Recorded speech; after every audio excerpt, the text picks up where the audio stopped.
করব, তারা যেন যে উদ্দেশ্য নিয়ে ইলম শিক্ষা গ্রহণ করেছে তারা যেন সেই ইলমের খেদমত, দ্বীনের খেদমত, ইলমের হক যেন তারা আদায় করতে পারে। আল্লাহ তাদেরকে সে তৌফিক দান করেন। আমি বুখারী শরীফের সর্বশেষ অধ্যায়কে সামনে রেখে এমন কিছু কথা আলোচনা করব যেগুলো আমাদের সকলের জন্যই প্রয়োজন।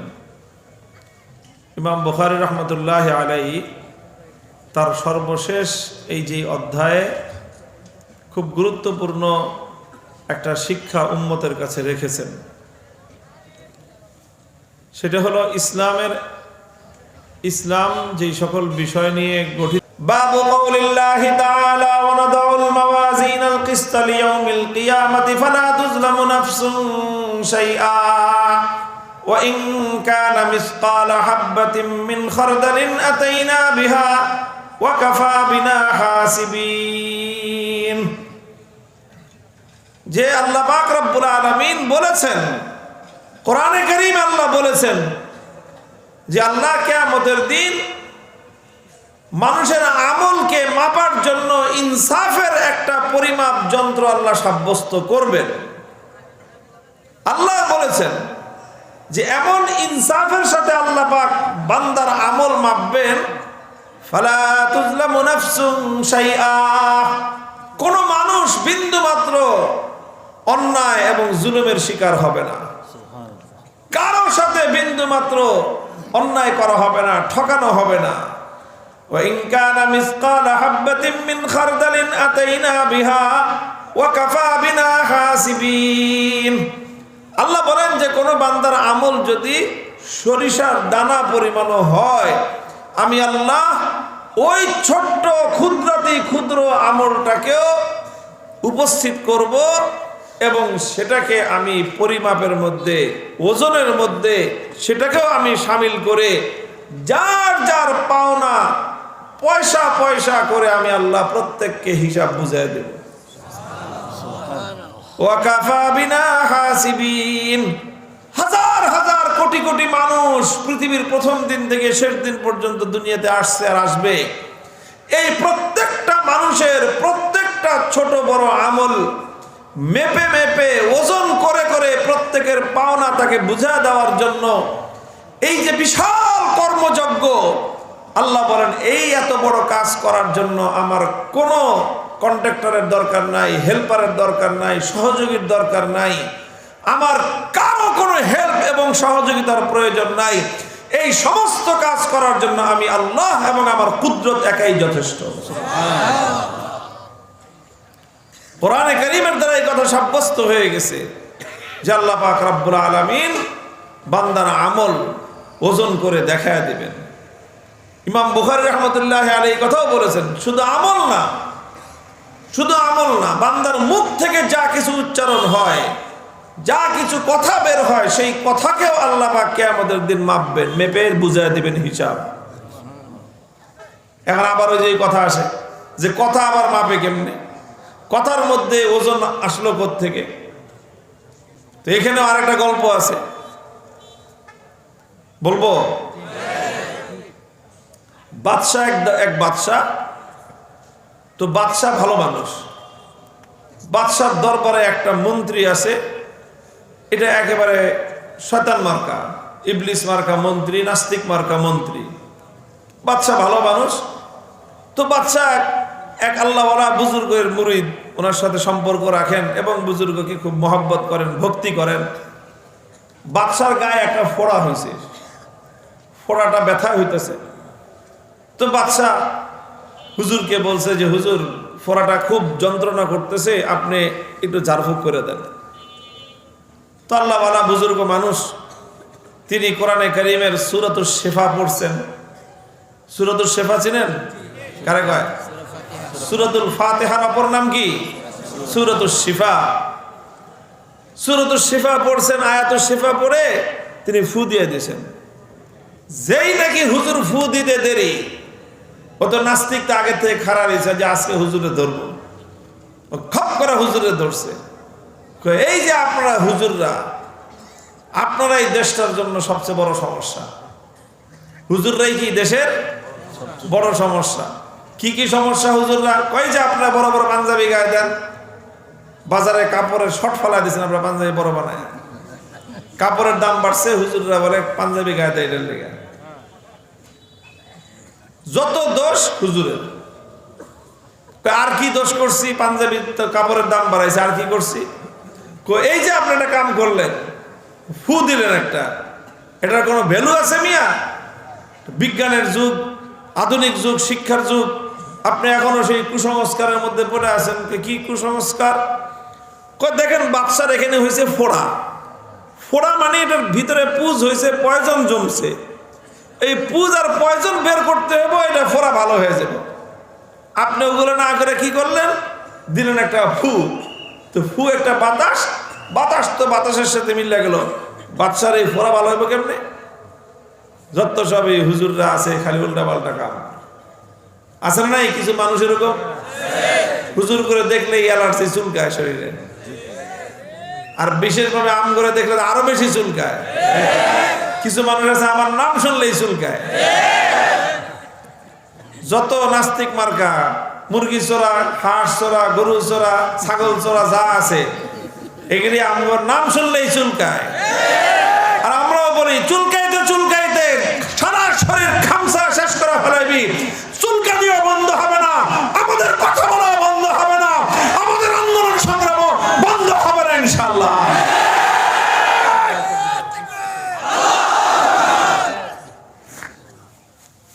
তো এই ব্যাটারটা চুলকাইতেছে, এই যে আপনি ফু দিলেন, বাতাস তো বাতাসের সাথে উড়ে গেল, বাতাস গিয়ে বাতাসের সাথে মিলে গেল, বাচ্চার ফোড়া ভালো হইব কেমনে? আলহামদুলিল্লাহ হুজুরও ছিলেন জাদরেল হুজুর, হুজুর কিছু করেন না, ও বাতাস বাতাসের সাথে মিশে গেছে না, তা আবার কি? হুজুর 1-2 মিনিট রেস্ট করে ধমক দিছে মন্ত্রীরে পুরা সব মানুষের সামনে, তুমি একটা আস্ত গাধা, গাধা জানি কথাকার, এই ধরনের কথা বলো, অযৌক্তিক কথা। এমন এক ধমক দিছে, তাও কি গাধা কয়ে গালি দিছে কারে? মন্ত্রীরে। এই কথা বলে বাস হুজুর অন্যদিকে অন্য কাজে মনোযোগী হয়ে গেছেন। কি কইছেন আগে নিজেও ভুলে গেছেন। এদিক দিয়ে মন্ত্রী তো মানে রাগে ক্ষোভে, যে এত বড় 2 পয়সার মোল্লা, আমি একটা মন্ত্রী মানুষ, আমাকে এই সমস্ত রাজদরবারে গাধা বলে গালি দিল, অপমান করলো।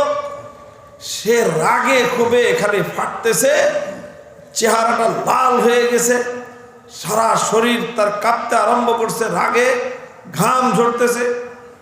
হুজুর কিছুই মনে হয় যে দেখেই নেই। 2-4-5 মিনিট পরে হুজুর ওই মন্ত্রীর দিকে তাকাকে, কি সমস্যা কি আপনার? কি হয়েছে? আবার কি করছে? মেয়ে কি হয়েছে? আপনি আমাকে, আমি এত বড় একটা জাদরেল মন্ত্রী মানুষ, আপনি আমাকে গাধা বলে গালি দিয়েছেন, আবার জিগান কত গাধা বলে গালি দিছে, হয়েছে কি? গাধা, গয়াকার গা, ধয়াকার ধা, মুখের থেকে 2টা শব্দ, বাতাস বেরোয়েছে, বাতাসের সাথে মিশে গেছে। আমি একটা গাধা শব্দ বলছি, এটা মুখের বাতাস, হাওয়া হাওয়ার সাথে মিশে গেছে, তা আপনার সমস্যা কি? আরে মিয়া মন্ত্রী, গয়াকার গা, ধয়াকার ধা, 2 শব্দের সামান্য 1-2টা অক্ষর, এটা যদি তোমার মতো এরকম হাই এডুকেটেড জাদরেল একটা মন্ত্রীকে এই অবস্থা করতে পারে, তোমার সারা শরীরে কম্পন সৃষ্টি করে দিয়েছে, প্রচন্ড শীতের দিনে তোমার সারা শরীর থেকে ঘাম নিংড়ায় বের করে দিয়েছে, তোমার চেহারাটা লাল হয়ে গেছে, 2টা শব্দ যদি তোমার মধ্যে একটা মানুষের শরীরের মধ্যে এত বড় অ্যাকশন করতে পারে, আমি এত বড় আল্লাহর কোরআনের আয়াত তেলাওয়াত করে ফু দিলাম, এটার মধ্যে বুঝি কোনো অ্যাকশন থাকতে পারে না? কথা বলেন ঠিক কিনা? তো যারা এরকম চুলকায়, যাদের এই চুলকানির মলম আছে, প্রত্যেকটা চুলকানির মলম আছে ইনশাআল্লাহ হুজুরদের কাছে, আলেম ওলামাদের কাছে।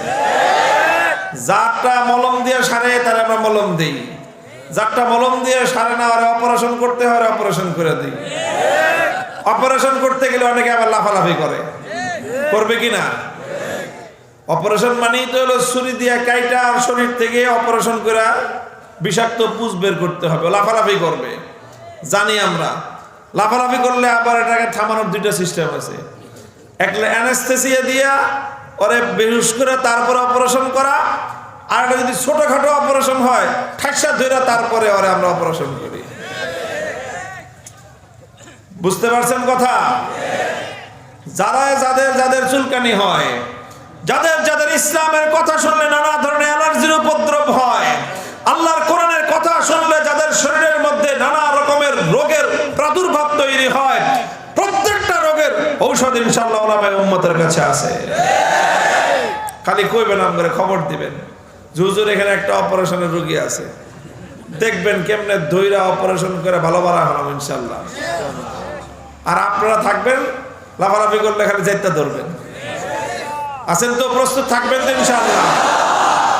ইনশাআল্লাহ সময় এসেছে শুধু ব্যক্তি নয়, গোটা সমাজ এবং রাষ্ট্রের অপারেশন করা হবে। সমাজ থেকে, রাষ্ট্র থেকে আল্লাহর কোরআন বিরোধী, ইসলাম বিদ্বেষী, নাস্তিক্যবাদ সকল শুদ্ধ উপড়ে ফেলা হবে ইনশাআল্লাহ।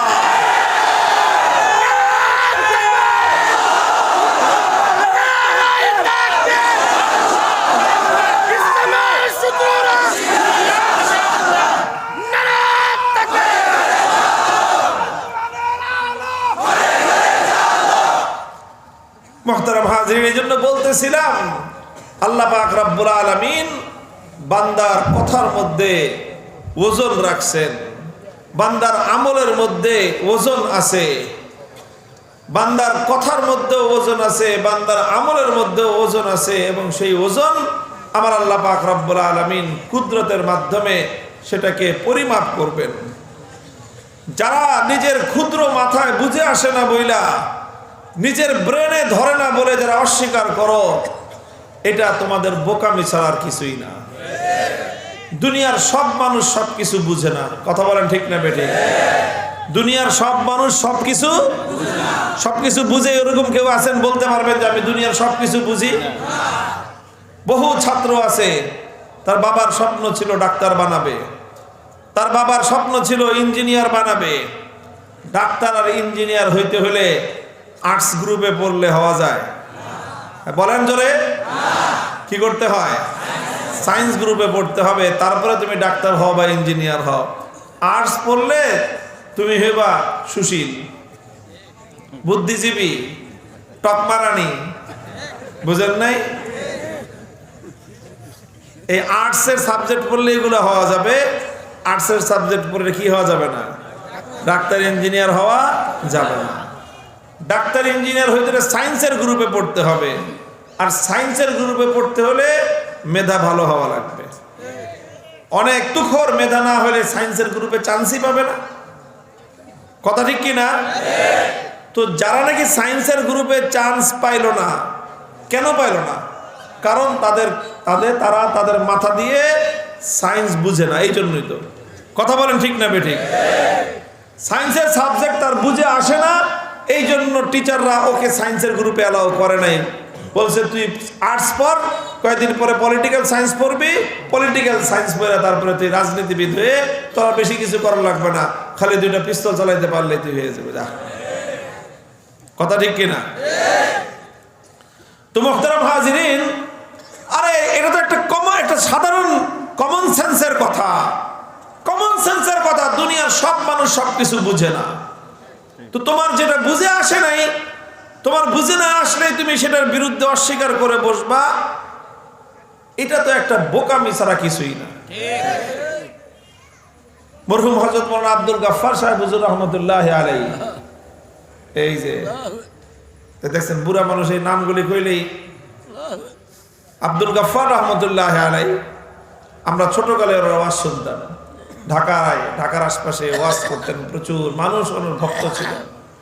তো উনি এরকম বোঝাইতেন এই বিষয়টা, যে আরে ভাই, যেটা তুমি বুঝো না দেখে সেটা অস্বীকার করবা, তুমি যেটা খুঁজা পাও না সেটা নাই, ব্যাপারটা তো এরকম না। কথা বলেন ঠিক না বেঠিক? সেটা গল্প বলতেন যে এক বেটা পোলার জন্য বিয়া করাইছে। এখন সম্ভ্রান্ত পরিবার, খুব একটা ভালো নামি দামি ফ্যামিলি থেকে মাইয়া বিয়া করাইছে, সব দিক দিয়ে ঠিক আছে, কিন্তু বউটা হলো বাউন বুঝেন, খাটো। তো মানুষ যেহেতু খাটো, তার হাতটাও কি, হাত পা সবই খাটো। এখন বিয়ে করা আনছে বউ বাড়িতে, এখন শাশুড়ি মায়ে কইছে যে মা আমার এক গ্লাস পানি দাও তো। তো আগে যে মাটির কলস ছিল, তো মাটির কলস তো এরকম অনেক বেশ উঁচা, 1.5 হাত লম্বা, আর এই 52 মানুষ, এই মানুষটাই হলো 2 হাত, ওর গলা পর্যন্ত মাটির কলস। তো সেই ওইরকম গলা দিয়ে যখন নাকি মাটির কলস থেকে পানি ঢালতে গেছে, গলার হাড় খুইলা কলসের ভিতরে পড়ে গেছে। এখন কলসের ভিতরে পড়া তো হাড় চলে গেছে কলসের তলায়, এমন তো পানি আনে না। এখন শাশুড়ি মা ভিতর থেকে কয়, মা বৌমা পানি আনো না কে, এতক্ষণ হয়ে গেল। কয় যে আমার হাড়টা খুইলা কলসের ভিতরে পড়ে গেছে। পড়ে গেছে ভালো কথা, উঠে না। কয় আমি তো অনেকক্ষণ ধরে হাত দিয়ে খুঁজতেছি, কিন্তু এই কলসের তো কোনো তলা নাই। কলসের কি নাই? কয় কলসের তলা নাই কেন? কয় যে আমি হাত দিয়ে তো তলা খুঁজে পাই না। এখন কন, তুই হলো 2 হাতটা মানুষ, তোর হাতটা হলো 6 ইঞ্চি 8 ইঞ্চির হাত। এই 8 ইঞ্চি হাত দিয়ে তুই 18 ইঞ্চি কলসির তলা খুঁজে পাবি কোনোদিন? তো 8 ইঞ্চি হাত দিয়ে তুই 18 ইঞ্চি কলসের তলা খুঁজে পাস না। এই জন্য যদি তুই কস যে কলসের তলা নাই, দুনিয়ার মানুষ এটা মানবে? তো তুই 8 ইঞ্চি হাত দিয়ে তো কেমন পর্যন্ত 18 ইঞ্চি কলসের তলা খুঁজে পাবি না। এটা তো কলসের দোষ না, কলসের তলার দোষ না, এটা তোর 8 ইঞ্চি হাতের দোষ। দুনিয়াতে যারা আল্লাহর কোরআনের কথা যাদের বুঝে আসে না, ইসলামের কথা যাদের বুঝে আসে না, তাদের মেধা এবং তাদের বিবেক এবং তাদের বুদ্ধির দৌড় হলো 8 ইঞ্চি, কোরআন হাদিসের গভীরতা হলো 18 ইঞ্চি। তোর তুই 8 ইঞ্চি বুদ্ধি দিয়ে কোনোদিন 18 ইঞ্চি কোরআন হাদিসের তলা তুই খুঁজে পাবি না। তুই তলা খুঁজে পাস না দেখে তুই যদি কস যে তলা নাই, তো এটা তো ওইরকম বেকুব মার্কা কথা হলো। কথা ঠিক কিনা? মুহতারাম হাজিরিন, এই জন্য ওজন হবে। বান্দার প্রত্যেকটা কথাকে আমার আল্লাহ পাক রব্বুল আলামিন ওজন করবেন, প্রত্যেকটা আমলকে আল্লাহ পাক ওজন করবেন। কেমনে ওজন করবেন? আরে কেমনে ওজন করবেন? যে আল্লাহ পাক রব্বুল আলামিন কুদরতের মাধ্যমে মানুষকে যেই মেধা আল্লাহ দিয়েছেন, মেধাবী মানুষ তার মেধার মাধ্যমে এত কিছু আবিষ্কার করলো। জ্বর, শরীর গরম হয়ে যায়, সেই শরীরের তাপমাত্রা মাপার জন্য এমন যন্ত্র মানুষ আবিষ্কার করলো, থার্মোমিটার। এটা 1 মিনিটের মধ্যে তোমার জ্বর পরিমাপ করে বলে দিবে তোমার শরীরের মধ্যে তাপমাত্রা 103 ডিগ্রি।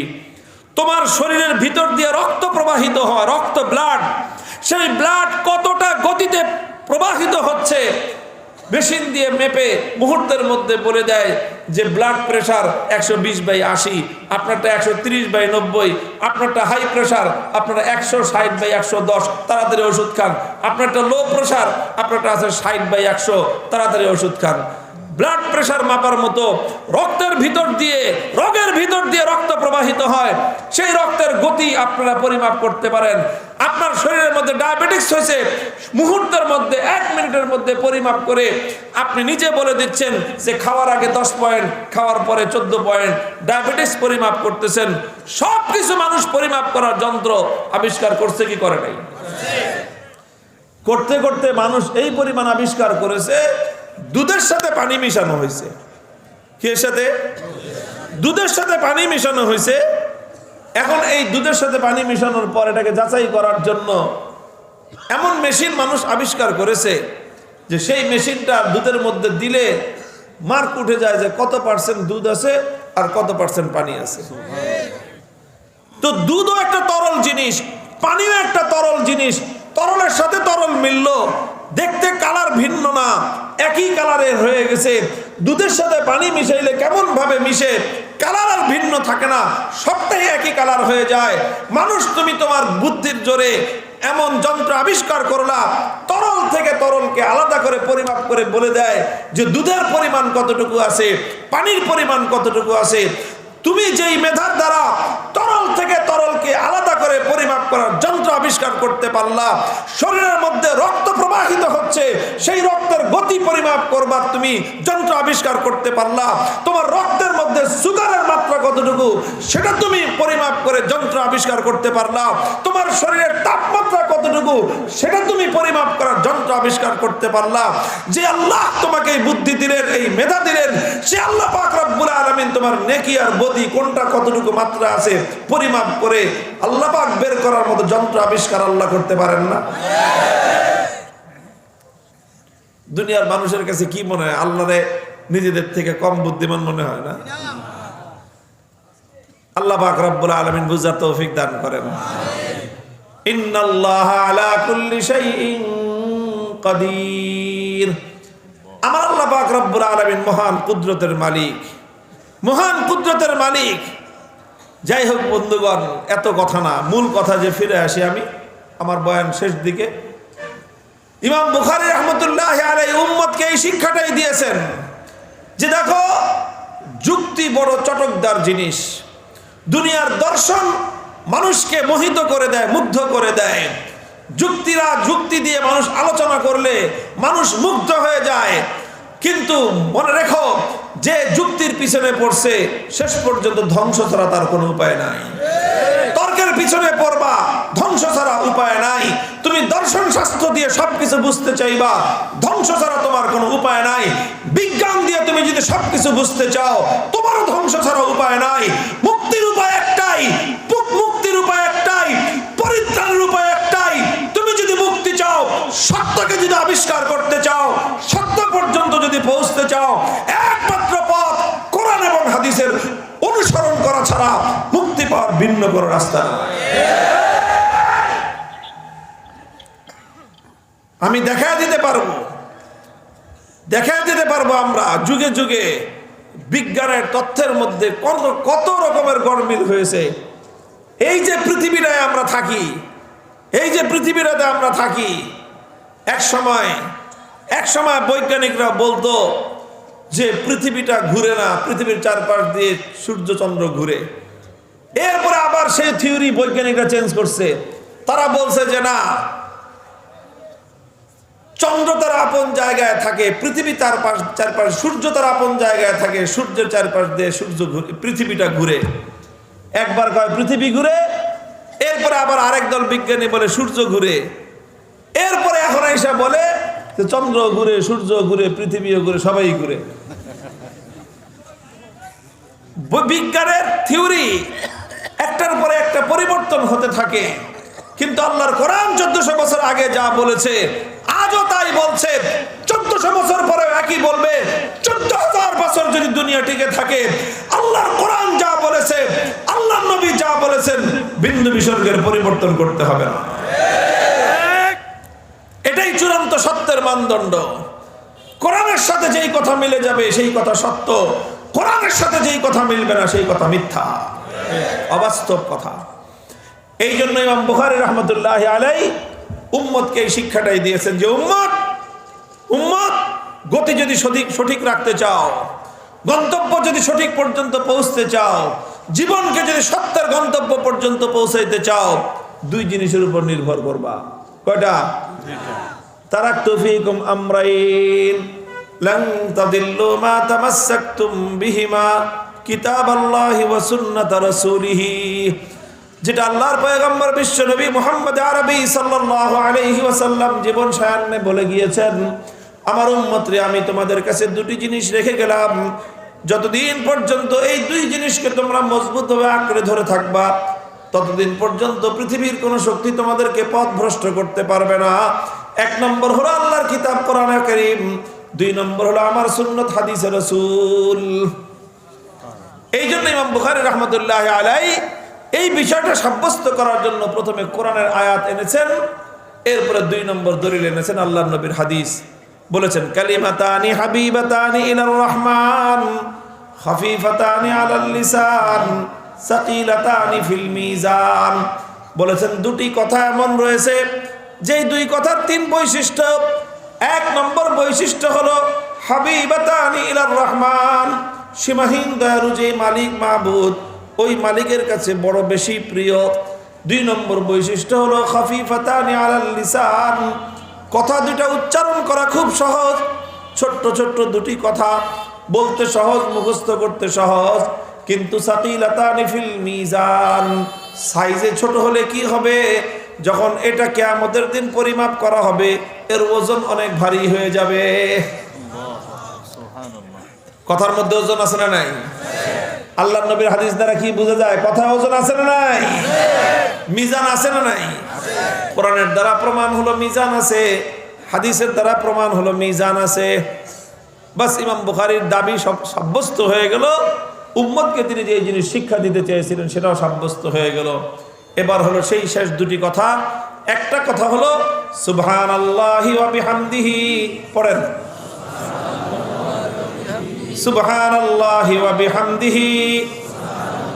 2 নম্বর কথা হলো সুবহানাল্লাহিল আযীম। এই দুইটা কথা অনেক ওজনদার, অনেক ভারী। আপনি বলুন হুজুর ভারী কেমনে বুঝলাম? ভারী হলো কেমনে? ব্যাপারটা ভারী কেমনে হয়েছে তোমার বোঝার দরকার নাই, তুমি পড়তে থাকো, কিয়ামতের দিন তুমি ফলাফল পাইবা।